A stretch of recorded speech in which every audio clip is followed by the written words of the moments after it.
Eh bien, bonjour à toutes et à toutes, et puis bienvenue pour cette heure que nous allons passer ensemble, où nous allons croiser certaines informations que vous avez peut-être déjà, mais qu'on va développer le professeur Jean-Daniel Lalo et moi-même, qui est le professeur Jean-Daniel Lalo, qui est professeur en nutrition et philosophe.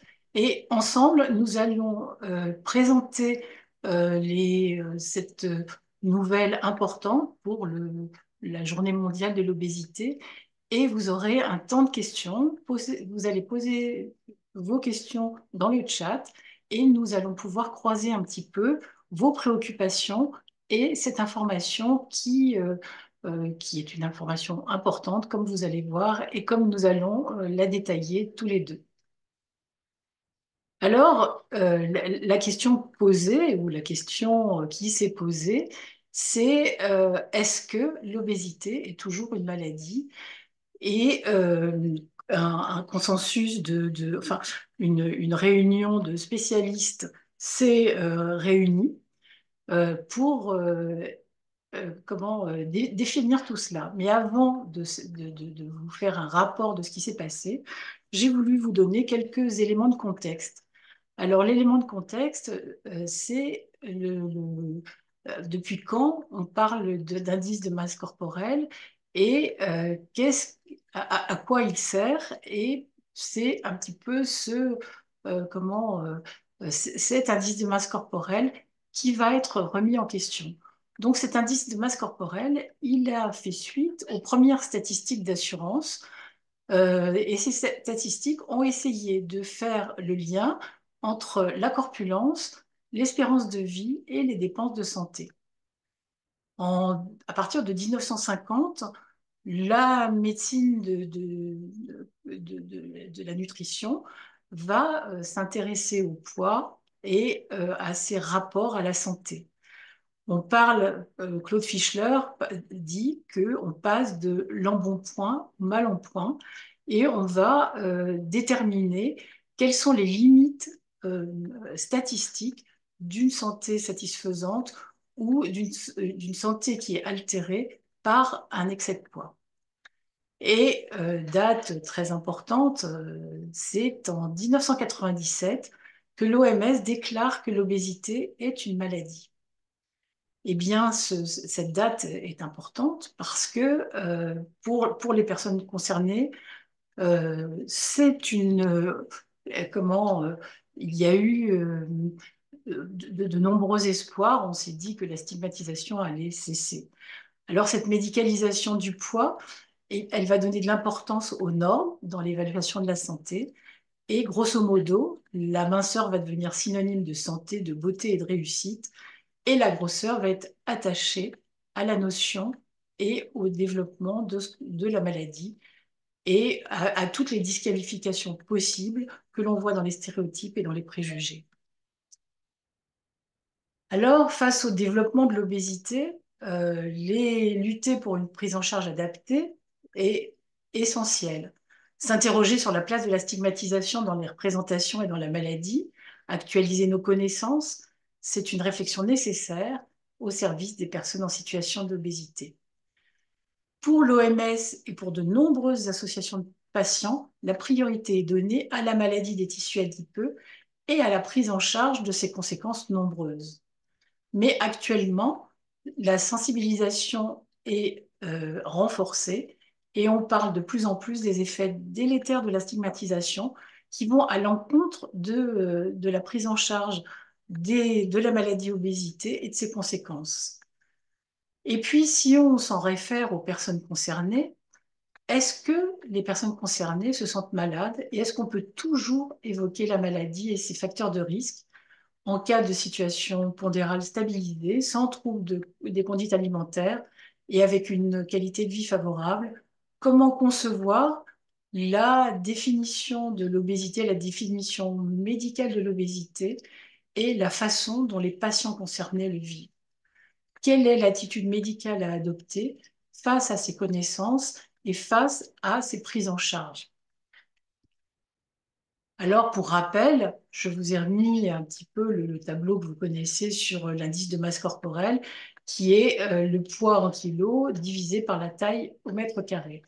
Donc, vous vous rendez bien compte que au niveau épidémiologique, ça peut avoir du sens de voir cet indice de masse corporelle, et au niveau individuel, de plus en plus, on se rend compte que cet indice de masse corporelle n'est pas suffisant pour appréhender les difficultés liées à l'obésité et les difficultés médicales liées à l'obésité. Cet indice de masse corporelle ne fait pas de distinction entre la masse maigre et la masse grasse, ce qui fait que certains sportifs peuvent être considérés en obésité alors qu'ils ont une masse maigre importante et qu'ils ne sont pas malades de cette façon.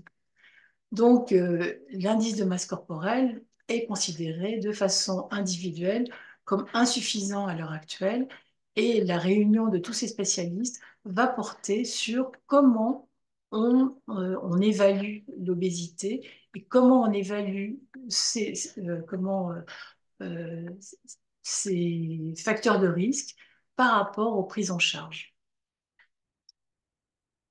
Alors, avant 1997, avant que l'OMS déclare que l'obésité est une maladie, l'obésité était beaucoup moins importante, elle était marginalisée et on la considérait uniquement en fonction des facteurs de risque vasculaires et comme un facteur de risque et un avatar de la société de consommation.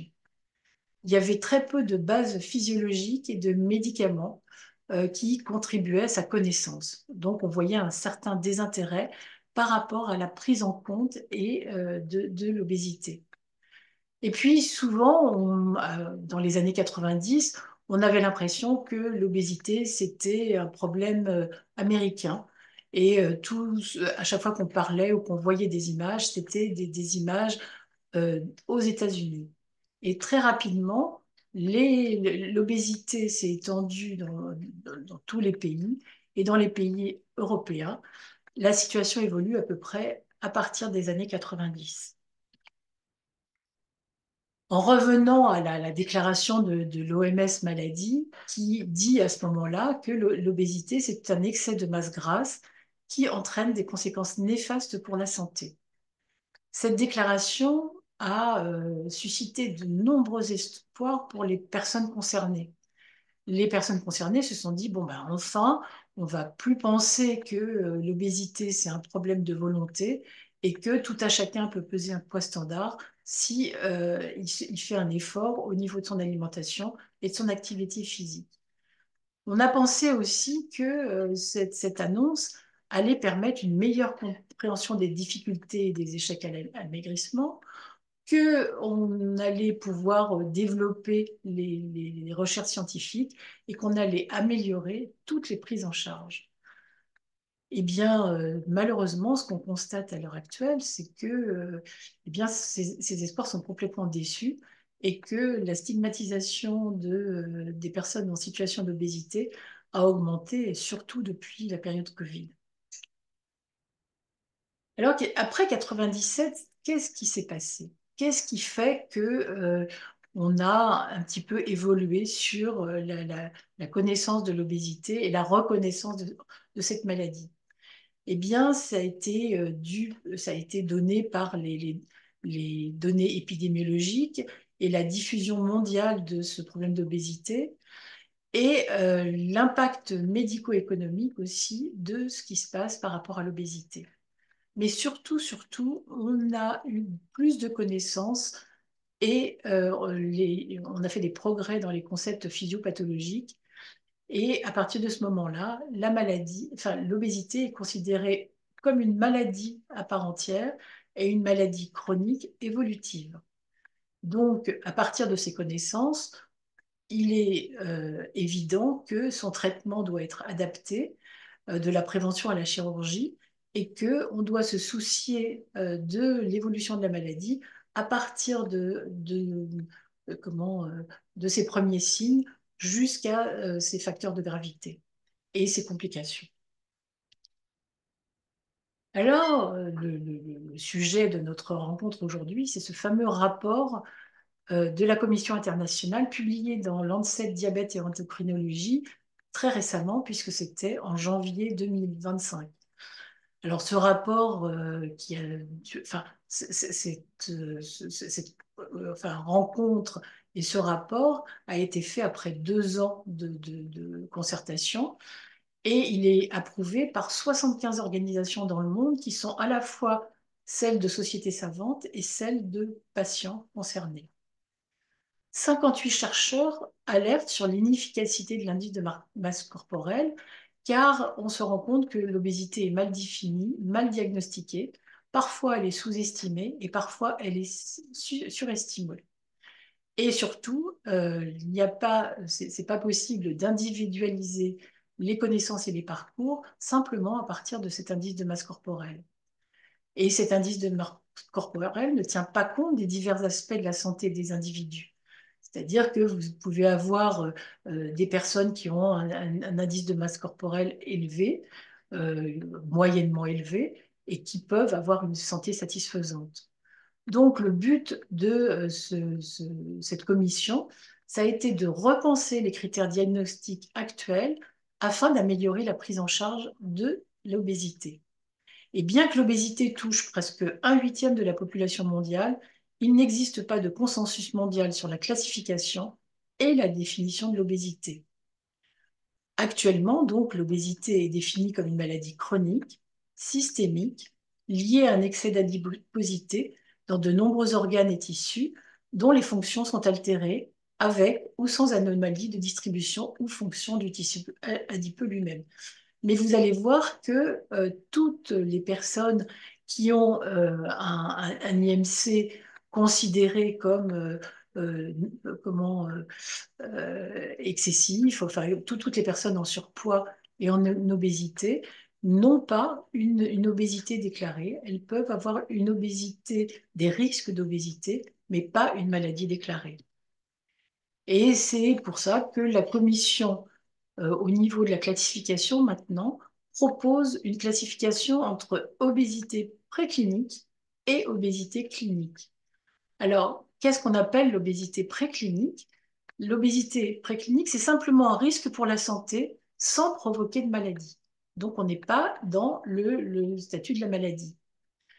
Les personnes en obésité préclinique peuvent avoir une obésité excessive, mais pas de pathologie. À ce stade, les propositions, elles concernent uniquement les conseils, les mesures préventives et puis surtout une surveillance accrue de l'état de santé. C'est-à-dire que on détecte peut-être là une fragilité qui va être suivie pour que l'obésité préclinique ne se transforme pas en obésité clinique. Mais pour arriver à ça, il faut que les médecins aient cette connaissance et qu'on ne fasse pas des diagnostics alarmistes à la au moindre excès de poids.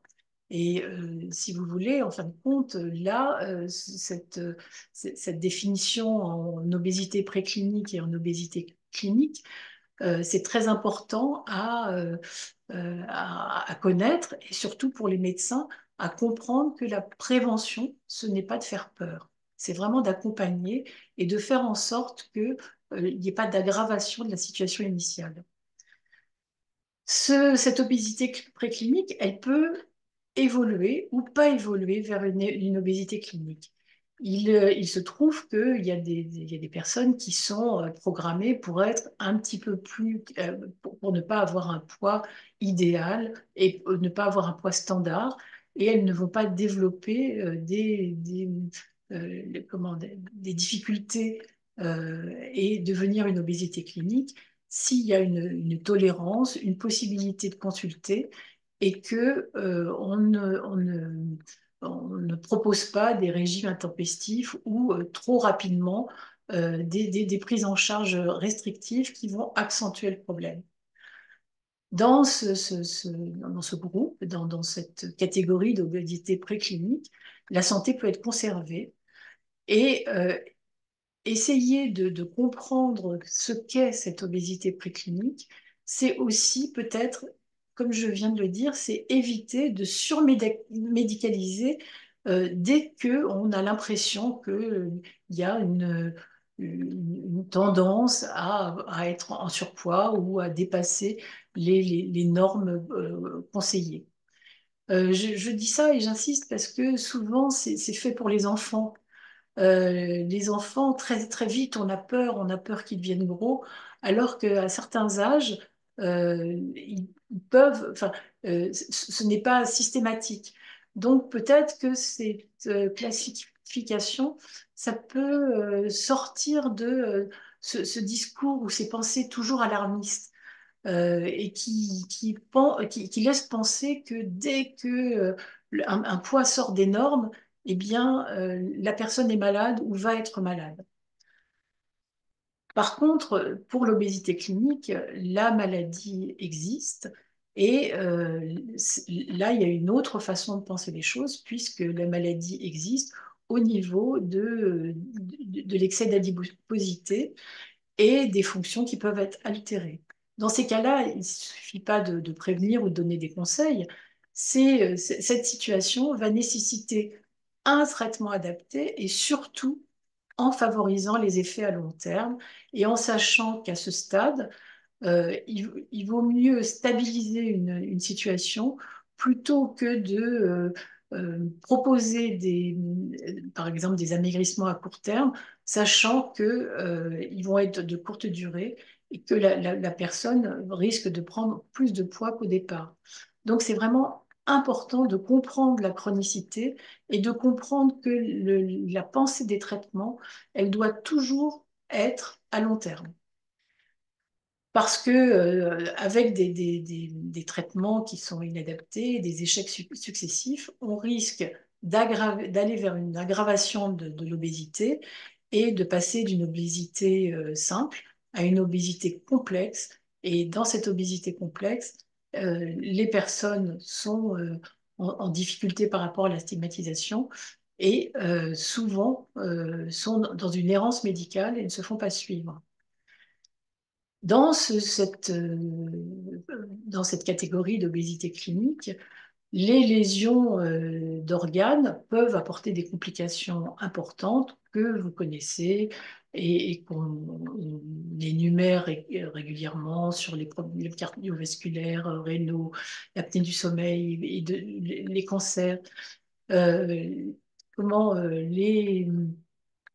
mais les causes de cette maladie, obésité, elles sont multifactorielles et malheureusement, elles sont incomplètement comprises pour l'instant. Donc, je pense que ce partage entre obésité préclinique et obésité clinique doit comment pousser à une certaine prudence et puis à vraiment insister sur la chronicité de la maladie. L'obésité, vous n'êtes pas sans savoir qu'elle est très récalcitrante et qu'on voit les traitements comment se multiplier avec des complications, avec des échecs. Je pense à la chirurgie de l'obésité, par exemple, où les complications et les échecs sont nombreux. En ce qui concerne les médicaments, actuellement, on va voir un petit peu parce que c'est un petit peu récent. Mais on peut se poser la question hein, de cette prudence en se demandant, est-ce qu'on doit médicaliser tout poids en dehors des normes? Est-ce que, au niveau de la prévention, il faut distinguer la prévention au stade préclinique, la prévention au stade de l'obésité clinique et parler aussi des prises en charge des complications et des rechutes? Alors, quelles sont les attentes dans les propositions thérapeutiques? Est-ce que c'est maigrir à tout prix? Est-ce que c'est maintenir une qualité de vie? Est-ce que c'est s'adapter à la demande des patients? Je pense qu'on doit être dans un dialogue et une alliance thérapeutique où les soignants et les personnes concernées sont partie prenante ensemble dans une alliance. Et le but de l'accompagnement dans ce parcours d'obésité, c'est ne pas nuire. Donc, il faut tenir compte des stigmatisations, lutter contre ces effets et peut-être abandonner les injonctions à perdre du poids ou à perdre du poids de façon comment prévue en disant perdez 20-30 kilos et puis je viendrai vous soigner. Et puis, est-ce que faire peur, ça va aider les personnes dans ces parcours d'obésité? On peut se demander aussi pourquoi il y a tant d'échecs. À quoi sont dus ces échecs? Et est-ce que cette nouvelle proposition peut améliorer les prises en charge? Alors, je compte sur vous dans les questions pour qu'on puisse échanger ensemble et que vous puissiez réfléchir sur tout ce que peut apporter ou pas apporter ces nouvelles classifications. Je vais passer sur les effets de la grossophobie parce que il faut qu'on a 1 heure et puis je pense qu'il faut du temps pour tout le monde. Mais en tout cas, là, comment lutter contre la grossophobie, ça fait partie de la prise en charge et des traitements. Et ces prises en charge individualisées, elles doivent vraiment comprendre ce qu'est une maladie chronique. C'est-à-dire qu'une maladie chronique nécessite certains besoins, s'applique à un individu, à un seul individu, et elle doit se concevoir dans l'évolution au cours du temps de ce qui va se passer pour la maladie installée ou pas installée. C'est un chemin et le but, c'est de responsabiliser et de ne pas culpabiliser comme on le fait maintenant. Parce que en se basant actuellement sur les facteurs de risque et ces annonces alarmistes, eh bien, on secrète la peur, on rapporte tout aux normes et on est dans l'urgence. Alors qu'une maladie chronique, c'est long, c'est sur toute une vie, et il n'y a pas d'urgence. Il n'y a pas d'urgence à mettre en avant.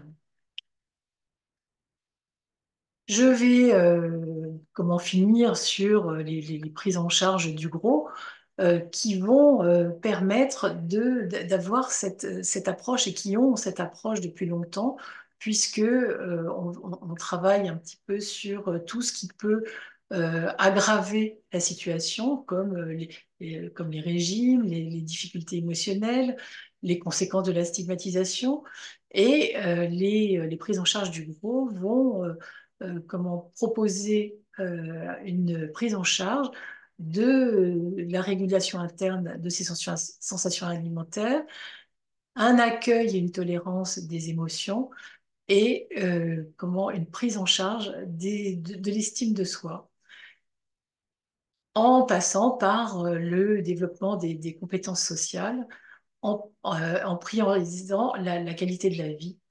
Et j'ai envie de terminer en disant que l'obésité, c'est une particularité et ce n'est pas une identité. Et c'est ce qui a été dit dans les recommandations HAS, quand maintenant on demande de parler de personnes en situation d'obésité ou en obésité et pas de personnes obèses. Le poids, donc, vous voyez à quel point c'est un indicateur de santé qui est devenu prioritaire. Est-ce qu'il n'est pas devenu trop prioritaire? Si on en s'en tient à l'OMS, la santé est un état complet de bien-être physique, mental, social et ne consiste pas seulement en une absence de maladie ou d'infirmité. Je vais laisser la parole à Monsieur le professeur Jean-Daniel Lalot, qui a réfléchi avant cette publication. On s'est demandé ensemble, est-ce que l'obésité est toujours une maladie? Je lui laisse la parole. Merci beaucoup, chère Sylvie. Je vais donc, comme on dit, prendre la main et faire partager mon exposé. Alors, il faut que je vous dise que je ne me présente jamais comme cela, et que je m'en explique. Je n'aime pas indiquer mon pédigré en disant doctorat en sciences et en philosophie. Ce que je veux dire de moi, c'est que je suis avec une formation double, si je puis dire un agent double. Donc une formation en sciences biomédicales et en philosophie, ceci afin de légitimer, si besoin est, une tonalité particulière pour cet exposé. Exposé pour lequel je n'ai pas de lien d'intérêt particulier, sinon un intérêt pour le lien que j'entretiens avec Sylvie et le groupe. Alors, cette question unique, il y a des enjeux en regard.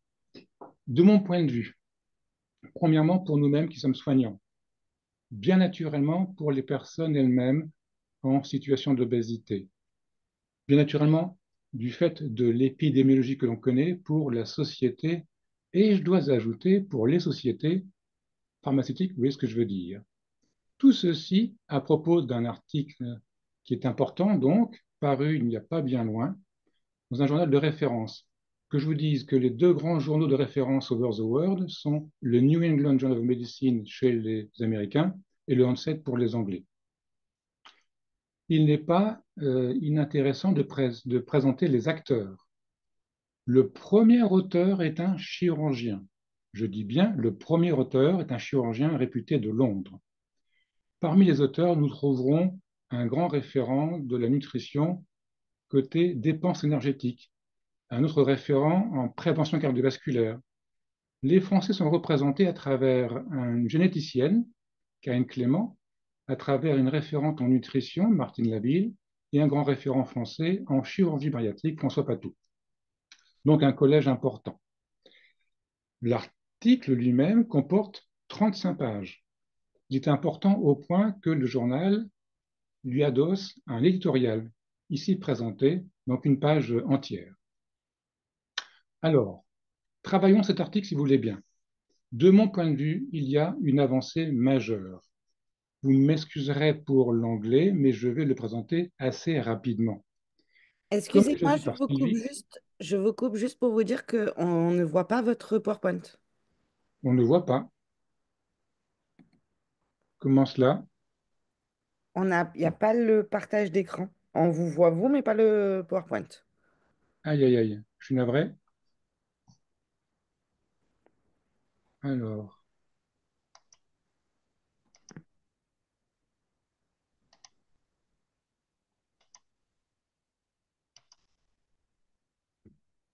et maintenant, On le voit.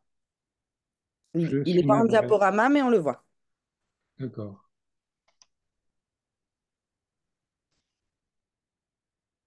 Il faut que je le mette en diaporama aussi.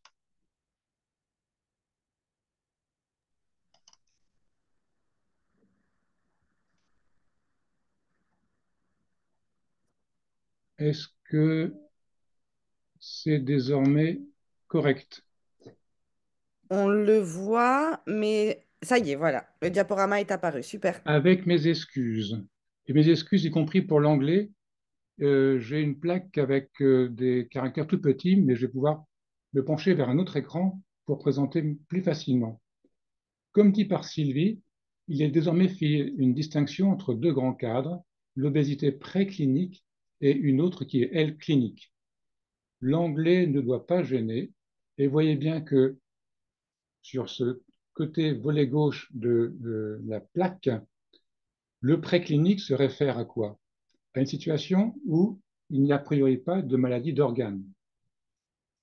En revanche, la partie droite, vous voyez une situation d'obésité clinique avec des maladies d'organes, tantôt concernant la sphère respiratoire, tantôt concernant la sphère articulaire, tantôt concernant le métabolisme, et enfin d'autres dysfonctions d'organes, par exemple le système rénal-urinaire.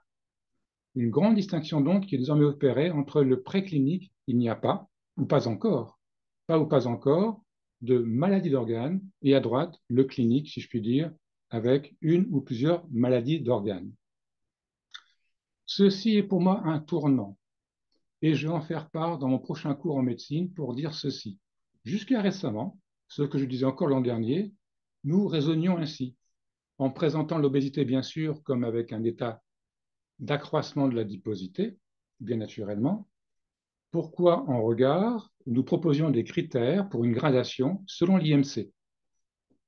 J'ai ajouté à cela quand même une lecture critique de l'IMC, à savoir qu'il n'y a pas de point d'inflexion, pardon, qui permette de légitimer que ce soit 25 ou 30 ou 35 ou 40. pour dire qu'il y a un tournant véritablement. Autre critique massive, il n'y a pas de repère d'évolutivité, de temporalité. Autre critique massive, il n'y a pas de critères de répartition de l'adiposité. Mieux serait de parler d'indice de rondeur corporelle et mieux encore d'indice d'adiposité périviscérale, cette graisse métabolique, cette graisse délétère. Mais nous avançons donc pour aujourd'hui parler de l'obésité, encore et toujours définie comme un accroissement de l'adiposité, avec la distinction massive de comorbidités liées directement à l'état d'obésité, pour pouvoir poser alors le diagnostic de l'obésité, trois petits points, soit préclinique, sans complications d'organes, liées à l'obésité, soit clinique, en n'excluant pas que le préclinique puisse conduire aux cliniques. Avancée majeure. Pour autant, de mon point de vue, et ce sera ma lecture critique, comme j'invite les étudiants en médecine à établir une lecture critique des papiers, comme on dit vulgairement, qu'ils travaillent, de mon point de vue, une avancée sur un plan biomédical seulement, et je vais m'en expliquer. Quand je vous remontre cette plaque sur votre gauche, nous voyons bien que nous parlons d'organes ou d'organes, d'organes ou d'organes. Par défaut, certes, quand il n'y a pas de maladie, mais nous ne parlons que de l'organe ici. Bien naturellement, sur votre droite, nous parlons d'organes pour le poumon, d'organes pour les articulations, d'organes pour le métabolisme et d'organes enfin, donc organes ou organes, sur un plan purement biomédical. Mais surtout ce qui me gêne, c'est une grande confusion des genres s'agissant des termes. Et pourtant, la langue anglaise, elle est riche de mots pour qualifier la maladie. Non pas un, non pas deux, mais trois mots, avec disease, avec illness et avec sickness. Ces mots ne sont pas interchangeables. Le premier mot, c'est selon le prisme biomédical, selon ce qui est objectivé par le médecin. C'est ça la maladie, mais du point de vue du corps biomédical. Illness, cette fois, se réfère du point de vue du sujet, de ce dont il pâtit le cas échéant. Sickness, enfin, se réfère à la société. Ainsi, le soignant que nous sommes, que je suis en particulier, mais nous tous, est un double traducteur du trouble ressenti à un trouble subjectif égal illness, à savoir le symptôme, que je traduis, et en mes termes à moi, pour analyser une situation de pathologie possiblement, il y a alors disease, sur la base de critères cliniques et paracliniques objectifs, en regard du subjectif. Ça pour vous dire que ces mots-là, trois donc au total, je vais dire autrement, on peut penser que des mots soient polysémiques, qu'ils aient plusieurs sens. Là, nous avons pour un même mot maladie en français, trois mots en anglais, eh bien, ils ne sont pas interchangeables, ce n'est pas fongible. Et je donne l'image de rail du point de vue biomédical, du point de vue du sujet, du point de vue de la société. Il nous incombe en revanche d'articuler ces dimensions, d'articuler ces dimensions. Or, de mon point de vue, il y a une faiblesse dans cet article que je vais vous présenter. Il est fait une distinction entre le point de vue traditionnel, sur le bas de la diapositive, avec la disease, si je reprends le terme, mais pour les maladies associées au diabète, avec des pointillés pour hésiter à qualifier l'obésité en tant que telle comme véritablement une maladie. Et maintenant, nouveauté, nous dit-on, avec cette conception nouvelle, mais qui se réfère à nouveau au biomédical exclusif, puisque à votre gauche, vous avez disease, encore après, vous avez disease, l'organe ici, pour parvenir à illness, qui est ni plus ni moins qu'une disease en définitive. Et encore une fois, possiblement. Alors, comment définit-on les choses dans cet article? Vous avez compris que je fais des captures d'écran et je m'en explique. On va regarder comment on définit disease et illness. Est-ce qu'on va pouvoir avancer ainsi? La disease, on le comprend bien, altération des organes. Organe, organe. On comprend bien. Quoique, il est dit ici à ma gauche de façon objective, et ici, encore après, de façon subjective. Objectif, c'est la disease. Subjectif, c'est l'illness, dont j'ai parlé peu avant. Passons à illness, et ici, nous parlons quoi? D'organes, d'organes et d'organes. Tout ça pour dire que finalement, il y a une association dans ce travail, dans ce papier, entre disease et illness. dans un registre, encore une fois, purement biomédical. Les auteurs s'en défendent. Ils nous disent, j'extrais la phrase, le corps, le cœur du travail a été mené par des cliniciens, clinical. Pour autant, des experts ont représenté d'autres disciplines et des patients aussi. Mais très honnêtement, de moi à vous, c'est une portion qui paraît très congrue dans ce travail et qui ne transparaît pas véritablement. Pour preuve encore, quand on cite toutes les complications liées à l'obésité, en tant que telle, c'est seulement tout en bas, que l'on voit ce pourquoi les patients viennent nous consulter en définitive pour une chirurgie bariatrique, à savoir l'atteinte fonctionnelle, à savoir le fait que se baisser pour nouer son lacet, à savoir que ces polyalgies, ces douleurs diffuses, c'est ce qui meut les patients pour nous rencontrer, pour établir une demande de chirurgie bariatrique, et qui est classée, j'ai envie de dire, quasi déclassée tout en bas. Alors, discussion encore, quand on parle du pré-clinical. Alors, est-ce que le pré fait évoquer une temporalité? Oui, assurément, quand on regarde cette figure 4, puisque l'on voit donc un mouvement dans le temps qui s'opère entre le pré-clinical à gauche et le clinical à droite. Et vous voyez ces flèches avec cette avancée successive jusqu'à possiblement l'atteinte pleine et entière d'un organe et qui ferait parler alors de disease et de maladie. Mais dans le même temps, pour la figure qui suit, cette fois, vous avez soit le préclinical, soit le clinical. Et là, valse hésitation pour faire ce distinguo, cette fois de façon dichotomique. Donc, hésitation à ce sujet, même y compris, si je puis dire, au sein du biomédical. Alors, va-t-on avancer avec les définitions pour distinguer ce préclinical de ce qui n'est plus préclinical, ou alors comme un pré-disease, comme une pré-maladie? Alors, qu'est-ce qui est préclinical, si vous me permettez de parler ainsi en franglais? C'est un phénotype. Et bien voilà, on parle à nouveau de la disease. Qu'est-ce qui différencierait le préclinical du pré-disease? Eh bien, il n'y a pas de différence. Non, le préclinical n'est pas un pré-disease, n'est pas une pré-maladie. But yes, parce que c'est quand même possiblement le cas, it might represent, ça veut dire que parfois, c'est peut-être quand même le cas. Donc, il y a encore un peu de vaste hésitation pour distinguer le préclinical du pré-disease. J'espère que je suis clair. Alors, j'ai envie de dire à ce stade, on tourne encore un peu en rond. On a une avancée majeure au plan biomédical. De mon point de vue, il n'y a pas l'avancée requise pour les deux autres aspects que sont l'illness et la sickness. Alors, on tourne en rond. Bah, écoutez, j'ai envie de dire qu'on peut se référer à l'étymologie, au moins chez les Hébreux qui ont ce mot, mahala, qui a le sens exactement de tourner en rond. Et pourtant, les philosophes, eux, ont un concept pour penser la maladie. Et je voudrais citer un certain Canguilhem, qui était philosophe et chez qui la réflexion est incarnée au point qu'il a intégré ensuite la médecine. Et il nous fait un legs majeur. On va le lire si vous le voulez bien. Au passage, sa pensée est exigeante, hein. Dans l'amphi où il professait, il y avait quelques personnes très studieuses. À côté, il y avait Raymond Aron qui bougeait bien les bras, qui parlait très bien. L'amphi était bondé. Quelques personnes qui écoutaient notre Canguilhem. Notez bien qu'en 2013, nous étions à la 12e édition de son ouvrage fondateur relatif à la norme. Il nous dit ceci: il n'y a pas de fait normal ou pathologique en soi. Il existe simplement différentes normes de vie. Si ces normes sont inférieures aux normes spécifiques antérieures, elles seront dites pathologiques. Si elles se réfèrent équivalentes, voire supérieures, elles seront dites normales.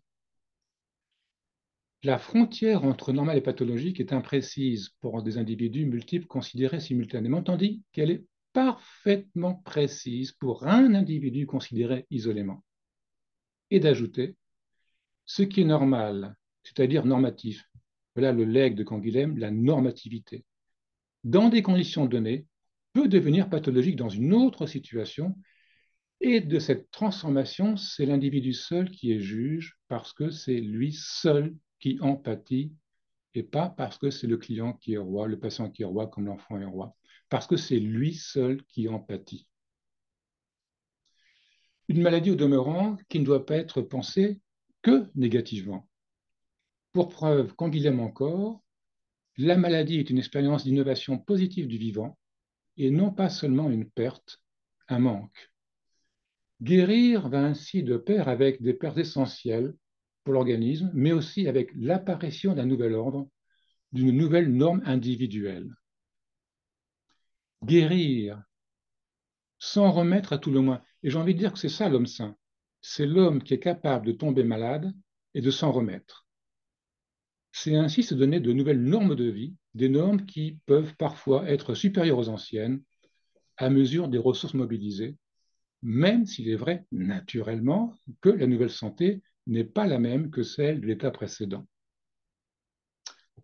Alors, vers un gai savoir, qu'est-ce à dire? Figurez-vous que, loin après avoir lu Canguilhem, j'ai lu un autre ouvrage que je ne connaissais pas jusqu'alors de Nietzsche, et on va le lire ensemble, un certain Nietzsche, qui nous dit la célèbre formule de médecine morale, il cite l'auteur, la vertu et la santé de l'âme devraient, pour que l'on puisse l'utiliser, être du moins transformées ainsi. Ta vertu est la santé de ton âme, car en soi, il n'y a point de santé et toutes les tentatives pour donner ce nom à une chose ont misérablement avorté. Il importe de connaître ton but, ton horizon, tes forces, tes impulsions, tes erreurs et surtout l'idéal et les fantômes de ton âme pour déterminer ce que signifie la santé, même pour ton corps. Il existe donc d'innombrables santé du corps. Et le corps, on sait que c'est le corps-esprit, bien naturellement. Et plus on permettra à l'individu particulier et incomparable, incomparable s'il vous plaît, de lever la tête, plus on désapprendra le dogme de l'égalité des... Il y a une tâche qui s'inscrit devant, de l'égalité des hommes. Plus il faudra que nos médecins perdent la notion d'une santé normale, s'il vous plaît, d'une diète normale, du cours normal de la maladie. Et alors, seulement, il sera peut-être temps de réfléchir à la santé et à la maladie de l'âme et de mettre la vertu particulière de chacun dans cette santé. Il est vrai que la santé de l'âme pourrait ressembler chez l'un au contraire de la santé chez l'autre, différemment chez l'un, chez l'autre. Et finalement, la grande question demeurerait ouverte, savoir si nous pouvons nous passer de la maladie, même pour le développement de notre vertu, et si particulièrement notre soif de connaissance et de connaissance de soi n'a pas autant besoin de l'âme malade que de l'âme bien portante. Je sais cela. Il est temps maintenant de donner la parole au patient, parce que je glose, mais qu'en pense la personne concernée? Et c'est ainsi que j'ai écrit avec Sylvie un article en conviant une personne de ma patientèle, mais très librement. Vous écrivez ce que vous sentez des choses quand on parle, j'ai envie de dire pour vous, de l'obésité maladie. Et voilà ce qu'elle écrit, très librement donc. C'est moi qui m'en exergue, hein, en caractère gras. Je n'ai jamais perçu mon obésité comme une maladie. Comment aurais-je d'ailleurs pu l'apercevoir ainsi? Je ne vais pas tout vous lire parce que j'ai lu un texte assez long de Nietzsche, mais voilà qui est dit très directement, je n'ai jamais perçu mon obésité comme une maladie. Comment aurais-je d'ailleurs pu l'apercevoir ainsi?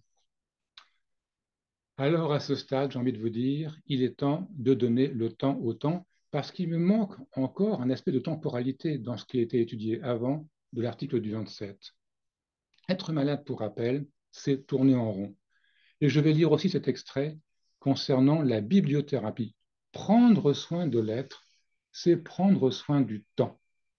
Faire en sorte que ne se produise aucun dysfonctionnement de la temporalité. Dès lors, la thérapie est toujours une chronothérapie et les maladies des chronopathologies, le temps mort, l'absence de passé, la perte de capacité à se projeter dans le futur, d'anticiper, sont des maladies du temps, mais aussi le temps de la maladie. Et c'est ainsi que je mène à Amiens une action de bibliothérapie, notamment en direction des personnes obèses, isolées, qui se coupent du monde, qui sont devenues résistantes à toute intervention chirurgicale, médicale ou autre, et qui perdent confiance. Cette action fonctionne assez bien, on pourra peut-être en reparler ultérieurement. Je conclus ainsi, en attendant Godot, c'est bien sûr un clin d'œil pour dire ne jamais perdre patience dans son attente. Il faut qu'on avance encore avec de nouveaux critères complémentaires, cette fois en regard, des pans qui nous manquent encore, et je dis pour l'illness et la sickness. faire apparaître une temporalité des phénomènes. On a bien vu la vaste hésitation entre le préclinique et le clinique. Et tout ceci avec une portée plus conséquente, me semble-t-il, des sciences de l'humain. Je tiens à vous remercier pour votre attention. Et Merci. je vais quitter le partage. Merci beaucoup à tous les deux. Je Alors, quitte le partage. OK. je vais vous poser les questions qui sont dans le chat. Oui, Alors, première à nous question. deux. Nous deux. Ouais. Alors, première question. Ces critères de diagnostic vont-ils être validés, officialisés par l'OMS? Et qu'est-ce que ça va changer dans nos approches thérapeutiques? Je ne sais pas, n'étant pas dans le secret des dieux, ce que je peux dire, c'est que l'impact sera considérable au point que c'est déjà figé. C'est déjà dans le marbre pour cette étape-ci, hein, encore une fois. C'est déjà figé. On peut considérer ces critères comme acquis. On a un journal de référence, des référents de référence, si je puis dire, un article qui fait donc foi. Et donc, je pense qu'il faut continuer à travailler là-dessus, mais comme je vous l'ai expliqué à la fin de mon propos, en poursuivant encore. Merci. Je continue en service de santé scolaire. Pour prévention, il y a la pesée des enfants. Donc, si on tient compte de ce que vous nous avez présenté, quel intérêt aujourd'hui de dépister l'obésité chez l'enfant à l'école? Est-ce que ça serait pour l'obésité préclinique? Et ensuite, qu'est-ce qu'on en ferait? Honnêtement, je pense qu'à l'âge dont vous parlez, on parle de préclinique, encore que on a déjà des cas d'obésité massive, malheureusement, chez l'ado, et donc à fortiori le grand ado. Donc, bah, écoutez, l'IMC a toujours du sens, la courbe de poids, de taille a toujours du sens, le tour de taille est extrêmement important, et qu'on soit à l'écoute de toutes les complications classiques, comme ça a été évoqué, pour parler malheureusement parfois de disease déjà. Alors moi, Voilà très rapidement. moi, je vais ajouter quelque chose par rapport à la prudence de ces pesées.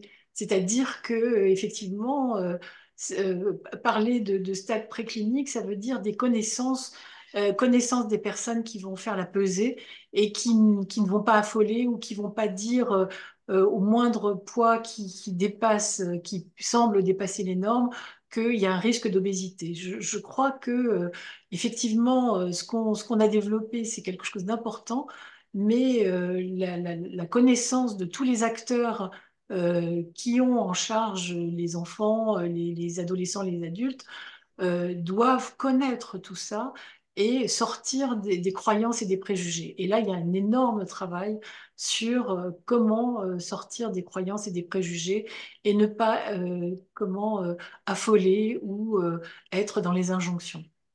Je vous rejoins complètement, chère Sylvie. Et j'ai ajouté quelque chose. Je travaille au sein d'un CSO, Centre spécialisé de l'obésité, avec une collègue qui travaille, elle, chez l'enfant ado, et qui témoigne de ce fait. Quand les gosses rentrent dans la salle de consultation, ils scrutent le sol pour savoir s'il y a une balance. Et on les sent déjà angoissés. Et donc, la difficulté, c'est de ne pas faire l'économie d'un poids plus tard, mais de ne pas, si je puis dire, faire sauter d'emblée sur la balance. C'est traumatisant. Donc, tout à fait d'accord avec vous. Moi, je pense que l'outil, c'est le carnet de santé. C'est-à-dire que le carnet de santé où on voit des moments de rupture, là, ça a un intérêt. Mais affoler, affoler et puis être dans les injonctions, ça participe à l'aggravation de l'obésité. Et si on veut faire de la prévention, il faut lutter contre ces injonctions et contre le fait de faire peur et d'être alarmiste. Merci pour votre réponse. Je pense que ça vient bien compléter la question qui est par qui, donc est-ce que c'était par des médecins ou d'autres soignants, va se faire ou pourrait se faire l'évaluation préclinique ou clinique? Je pense que beaucoup d'acteurs sont concernés.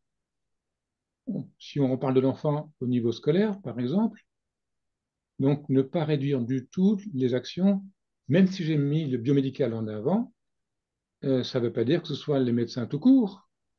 Beaucoup d'acteurs sont concernés et comme dit par Sylvie, j'insiste sur l'importance des actions au niveau de la scolarité. Et les acteurs, là, pour le coup, sont nombreux. Et puis, je pense qu'au niveau scolarité, il faut plus repérer les souffrances que le poids. C'est-à-dire dans quelle mesure l'enfant est en souffrance, qu'est-ce qui se passe, quels sont ses événements de vie, comment on peut l'aider, comment on peut... moi, je suis très sensible à ce qui se passe dans les collèges et au harcèlement. Ça me semble essentiel et très important dans les parcours de poids. Donc, je crois que les efforts doivent être mis à d'autres endroits que ceux qui sont mis actuellement. De sorte qu'il vaut mieux qu'il y ait une pré-médicalisation qu'une médicalisation d'emblée. Alors justement, il y a eu pas mal de remarques sur le fait que la santé mentale, la santé sociale et les traumas ne sont pas abordés par ce texte et que justement, c'était surprenant que ça ne soit pas pris en compte, alors qu'on a des statistiques qui nous montrent l'importance. Ouais, je crois pour le coup que c'est ce que j'ai développé, qu'il y a eu le développement d'un point de vue biomédical et que les aspects autres de ce que vit le patient, de l'impact sur la société, ça n'est pas bien pris encore en considération. Illness et sickness, je crois avoir insisté sur ces points-là. Tout à fait. Alors, moi, j'ai l'impression qu'on revient aussi à quelque chose d'antérieur, c'est que l'obésité a souvent été considérée sous son aspect somatique. Et là, on est dedans, c'est-à-dire que on admet qu'il y a des facteurs psychologiques, mais l'évaluation, elle se fait toujours du côté somatique. Et je crois qu'effectivement, là, il y a quelque chose c'est le début, à mon avis, c'est le début de quelque chose. Et il faut qu'il y ait une prise en compte des effets psychologiques, des effets sociaux, des effets délétères de la stigmatisation sur tout le parcours de chronicité, et que là, on est dans les balbutiements, puisqu'on essaie de catégoriser. C'est comme si on était au début de quelque chose. Je vais vous faire une révélation. Quand j'ai mené ma recherche en philosophie, mais à propos de ma pratique, hein, sur la métaphore en consultation pour éclairer sans tromper, sans manipuler, je me suis penché auprès d'un grand monsieur de la linguistique sur ma recherche en nutrition. Comment aider à faire évoluer, à aider pour le changement? Il m'a répondu, la nutrition, c'est en médecine? Vous entendez bien? Il n'y a pas de perfidie, hein. Il découvrait que la nutrition n'était que en médecine. Et donc, il manque encore l'apport de sciences complémentaires. Mais le mieux, ce serait que la réflexion émerge de l'intérieur, qu'il n'y ait pas que de sous-traitance. Par qui le psychoservice, de qui le socio-service? C'est quand même qu'il y ait une culture tout de même de sciences humaines et que ça ne transparaît pas encore beaucoup dans le papier dont je viens de parler. Alors peut-être que moi, je vais prêcher pour notre paroisse, au gros. C'est que le sens du gros, ça a été ça. Ça a été, depuis en 98, de dire que les diététiciennes avaient besoin de connaissances psychologiques et que les psychologues avaient besoin de connaissances de diététique. Et toute l'élaboration de nos formations, elle s'est faite à partir de ça.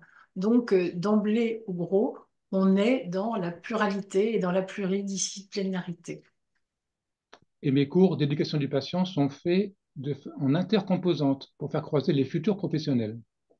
Ah, c'est bien ça. Alors, il est 28, il nous reste un petit peu de temps. Là, je crois que c'est une question pour Jean-Daniel. Alors, vous ne parlez pas du concept de rétablissement, pourtant si affiné avec vos propos. Oui, écoutez, il n'y a pas de temporalité dans le papier que j'ai évoqué, donc je n'en parle pas. Je préférerais encore le mot relève, mais je suis tout à fait d'accord avec cet aspect en amont, avec le préclinique peut-être, et en aval, le rétablissement. Je crois que je l'ai dit avec Canguilhem en tout cas, de nouvelles normes de vie. Donc je parlerai de normativité, je pense que c'est ainsi qu'on le dit le mieux, normativité, capable de restaurer de nouvelles normes. Et allez, une petite dernière. Alors, il y a juste une remarque sur le fait que le suivi à l'école peut être le moment de parler des éventuelles difficultés intrafamiliales également. Euh, alors, on me demande une question sur l'hyperphagie. Comment gérer les TCA associés à l'obésité, notamment l'hyperphagie boulimique? Je ne sais pas si on en Là, va. il y a une quasi-impasse sur ce le comportement alimentaire, on peut dire, hein. Bien sûr, bien sûr. Mm. Et le sens de la question, c'est quoi? Quelle est la demande par rapport à l'hyperphagie boulimique? Comment gérer la prise en charge de l'hyperphagie boulimique? Vaste question.